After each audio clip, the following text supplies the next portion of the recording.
Hi guys! Welcome back to our channel, and for today's video, magpo-food tripping tayo sa iba't ibang restaurant dito sa Dubai. But first, ipapakita ko muna sa inyo kung ano itsura ng fish market dito sa Dubai. Andito tayo ngayon sa Waterfront Fish Market. So as you can see, indoor ang fish market dito at fully air-conditioned guys ang fish market nila.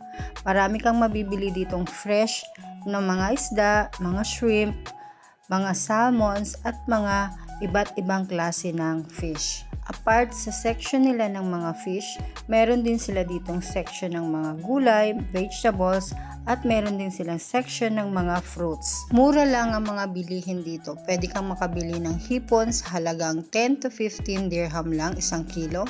Pwede ka rin makabili ng mga isda na nagkakahalagang 15 to 20 per kilo. Ganun siya kamura at fresh na fresh ang mabibili mo dito sa fish market.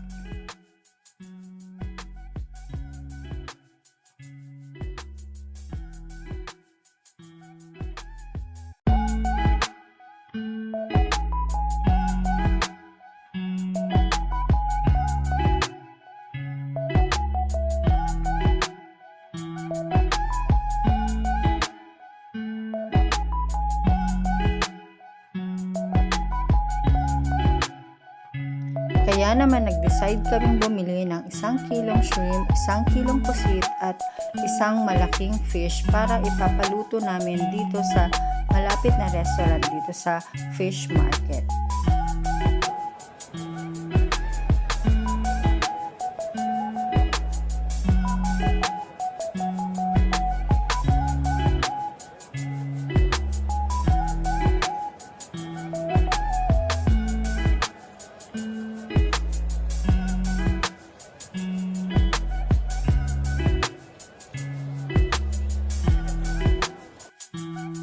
Sa area na to, dito nila nililinis yung mga pinamili nyong isda bago natin ibigay sa Paluto Restaurant. Ang Paluto Restaurant guys is iluluto nila yung inyong mga pinamiling food o pinamiling isda 25 dirham per 1 kg per dish. So ang sa amin, bumili kami ng shrimp para sa sinigang na hipon at yung kalahati nun is gagawin nating calamari.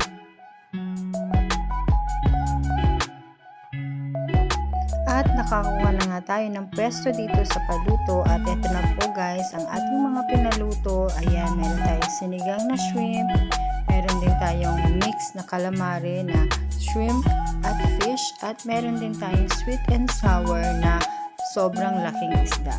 Sobrang sarap nito guys at unlimited rice and drinks po ito.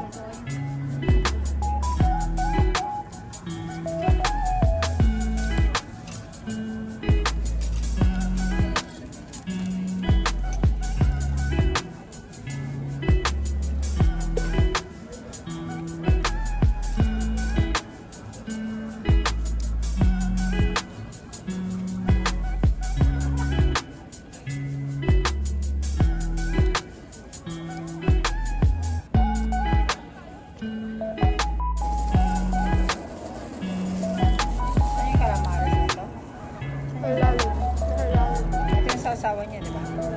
Ganito.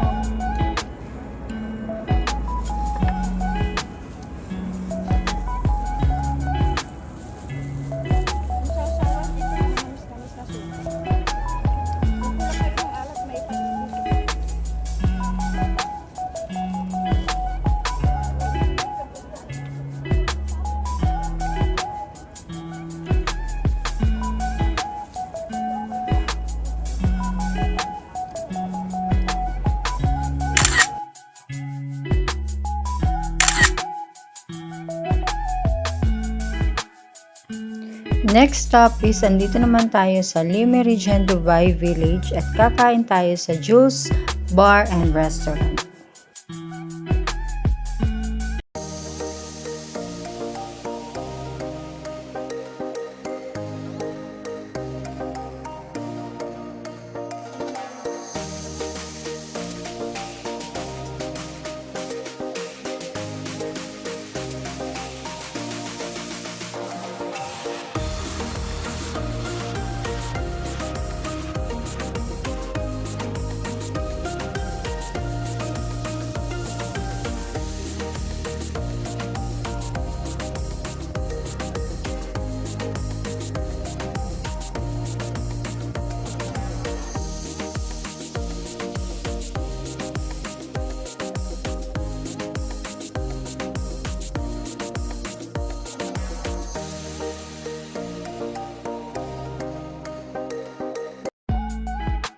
Jules Bar offers a casual atmosphere with seating either inside or outside the terrace. Meron din silang live band performance na puro Pinoy yung mga singers. At marami silang mga Filipino foods na pwede nating i-order. At eto na nga, nakapag-decide na kaming umorder. So, ang in-order namin is seafood platter, isang order na pansit, at ang highly recommended nilang crispy pata. And I must say na ito na yata ang pinakamasarap na crispy pata na natikman ko dito sa Dubai. Medyo pricey nga lang dito guys sa Jules Bar Restaurant, pero masarap naman yung food and at the same time maganda yung place at yung ambience.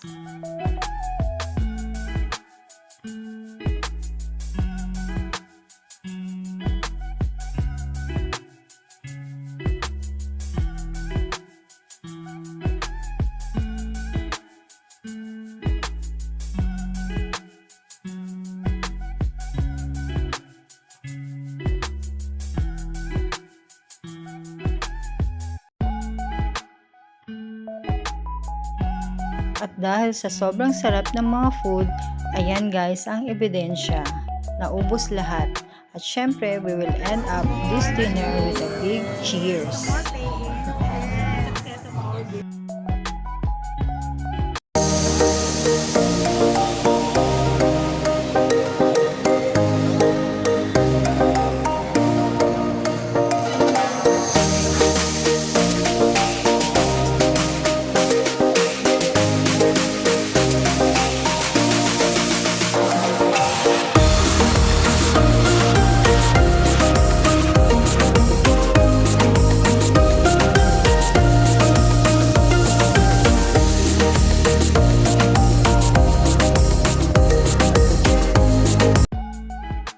And now we are here at Jones the Grocer Restaurant at this is the third restaurant na itatry natin yung mga food nila. At for today's video, kasama ko naman si Miss Ana, ang ating food buddy. Kung natatandaan nyo guys, last year na-invite na tayo ng mag-dinner dito sa Foguera Restaurant dito rin sa Delta Marriott Hotel at nagkaroon ng games at nanalo nga si Miss Ana sa trip to Jerusalem ng dinner for two. So ngayon namin i-claim yung complimentary dinner na yun. And this time, dito naman sa Jones the Grocer Restaurant.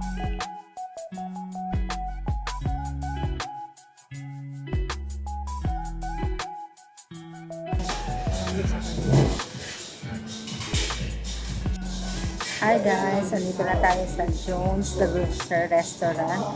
At ayan, mag-order na tayo. So, check lang namin yung mga menu kung ano pwedeng o-orderin natin. So, wait lang po. Ibigin natin yung sarili natin. Gusto ko tomato soup and cheddar. Yung mabasa. Cheddar taste. So ako gusto ko ng appetizer. At gusto ko mag-crispy calamari. Sure. And then, truffle parmesan fries. Anything daw sabi, everything. Pwede mo order anything. Okay. Magsasalad ka? No. So, okay. So, mag-soup lang tayo sa appetizer. And then, sa main course natin, anong gusto mo? You want salmon? Steak. Where's the steak? Ano kaya itong truffle mushroom?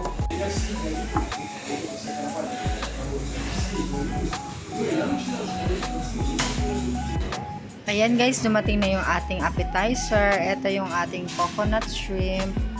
And then, ito naman yung ating tomato soup with cheddar cheese.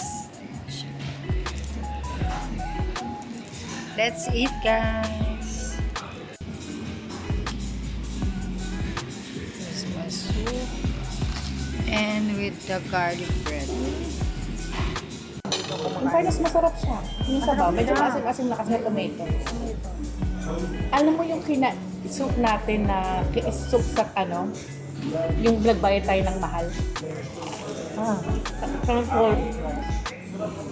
Kamay Sarap. Anong tayo ng restaurant? Alisin mo na sa letter, apple. Coconut shrimp. Ito na yung sa apple. Sabi yung onion naman.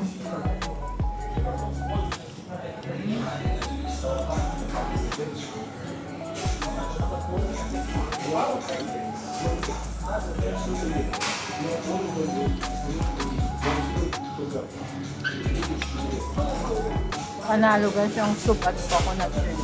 Wow. In fairness.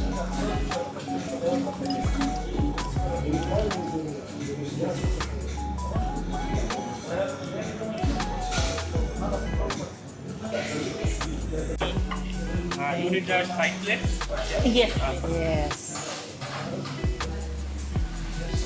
So ito yung grilled Atlantic salmon. And ito yung prawn pasta.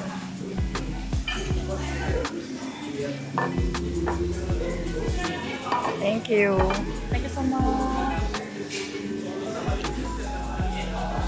Wala pa yung ating, yung meet ano yan? Ano pangalan nun? Meet again? We meet again. We meet again. So here is our stay.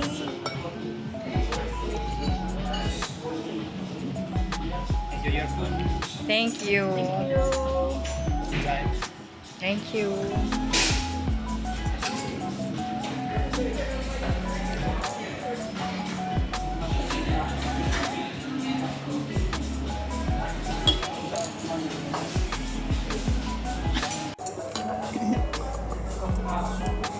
Let's eat.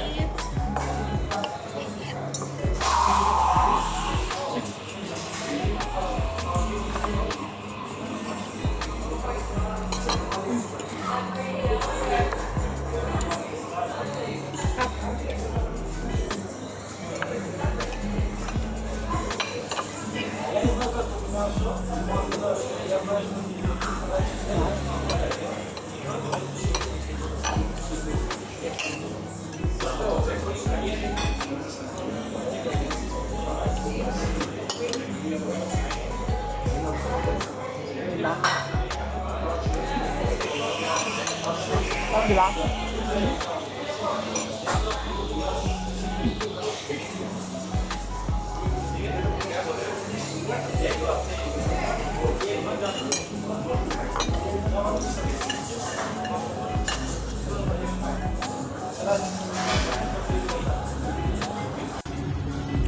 So how's the food, ate? Oh my God, so good. Can you rate the steak?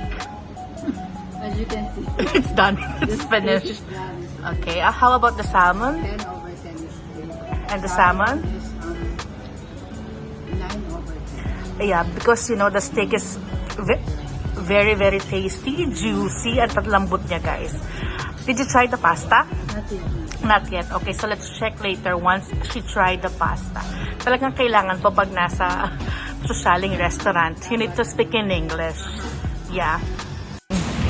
So, nag-order tayo ng dessert, carrot cake, and profiterole. So, try natin yung carrot cake.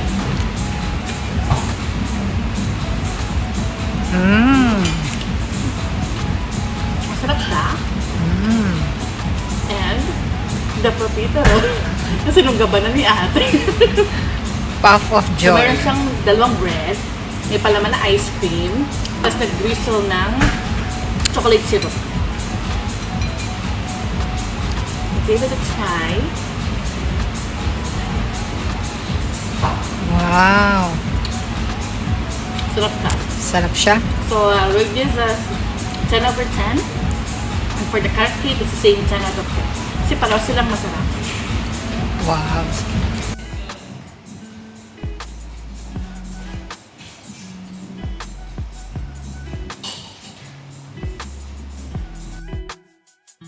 That's it guys. I hope nagkaroon kayo ng mga idea kung saan pwedeng kumain ng mga masasarap na food dito sa Dubai. Actually, marami pa pong mga restaurant na pwedeng kainan dito sa Dubai. So, thank you for watching, and if you like this video, please do like, share, and subscribe, and hit the notification bell para maging updated kayo sa lahat ng mga ganap natin dito sa Dubai. Have a great evening everyone. God bless. Bye!